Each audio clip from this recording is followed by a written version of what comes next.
Kaho'olawe was used as part of Maui. It was the fishing grounds for the people who lived on Maui. Archaeologists have estimated almost 800 people might have lived on Kaho'olawe. Kaho'olawe looked like a dryland forest, which something people don't see today. It's one of the most rare habitats in Hawaii. This is where legend takes us back. Koho'olawe, which is Pele's brother, the shark god, brought Pele here, along with Kane and Kanaloa. Kane was the fresh water. Kanaloa is salt water, being the provider of our icebox, yeah, the giver of life. Koho'olawe is the Piko. This is where we start from, yeah, utilized as our navigational point. Anytime we started off to travel, this is where we come. There's been a lot of damage done to the island. Goats, cattle, and sheep have been here for many years. And you see out here how dry it is and how fragile the ecosystem is. The goats pretty much ate everything, and then once that process begins, it's really hard to stop. There's no vegetation to hold the soil, and the wind and the rain pretty much blew it off into the ocean. So what we're working with now is just the hard pan. There's no topsoil at all. There's areas on the island where we think we lost 2 feet of topsoil. The Westerners looked at it as it was a barren land. You know, the goats had eaten majority of the vegetation away, so they couldn't raise cattle on it, they couldn't survive on it, so it was no good, and they used it for bombing. That was the best thing they could think of to use it for. While there was a brave few Hawaiians that took a stance. Uncle Harry Mitchell was one of the seed planters that set this off, yeah. George Helm and Kimo Mitchell solidified it with their life. That's what made the importance. They made the change because they were willing to give their life for it. If it wasn't for those brave few, we wouldn't be here today.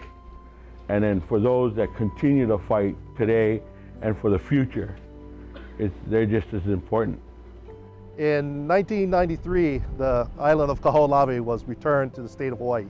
The state of Hawaii created the Kaho'olawe Island Reserve Commission to receive the island and to manage it on behalf of the people of Hawaii for such time that a Native Hawaiian sovereign government is recognized by the United States and the state of Hawaii. Our mission on Kaho'olawe is to manage this land, is to protect its resources, is to make the place a little bit better so that when Hawaiians do finally return to the island, it is a better home for them for the future. We have a few areas on the island that we're working with various organizations and grants. Most of the groups that come out here are school groups. Some of the recent groups have been laying out irrigation lines, and we do restoration in a lot of different areas, from erosion control to outplanting, invasive species removal, and some of it is to establish habitat for some of the native animals that live out here, like the seabirds. We have Native Hawaiian organizations come out and building native plant gardens, building rock walls, and clearing areas around the island, walking trails, the alaloa. And some groups come out and just help the infrastructure out here. This is a 2 kilowatt system. Each panel provides about 327 watts. So it's powering Hut 10, which only requires about 1 kilowatt. So we have extra energy that's going to go into another volunteer hut in the future. The funding for this project came from the Office of Economic Development from the County of Maui.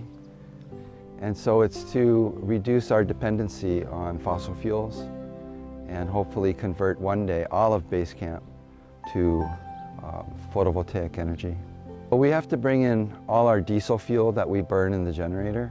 So if we can reduce that and completely eliminate it with photovoltaic power, then we'll be much better off with not only paying for the diesel, but having to just bring it here in the first place.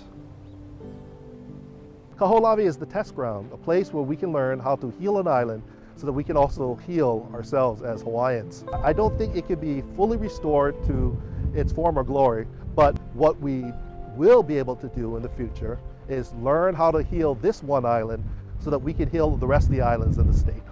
The future of Koho'olawe is up to you guys. Younger generation are going to set the pace for this place. We're going to set the groundwork the best we can. And as far as I would like to see it, I'd like to see it, grow back to a pu'u honua, to where we could come back and use it for our educational grounds. Koho'olawe has a lot of potential for our future generations. If it's not for our future generations taking care of Koho'olawe and taking the time to learn about our culture again, we're done.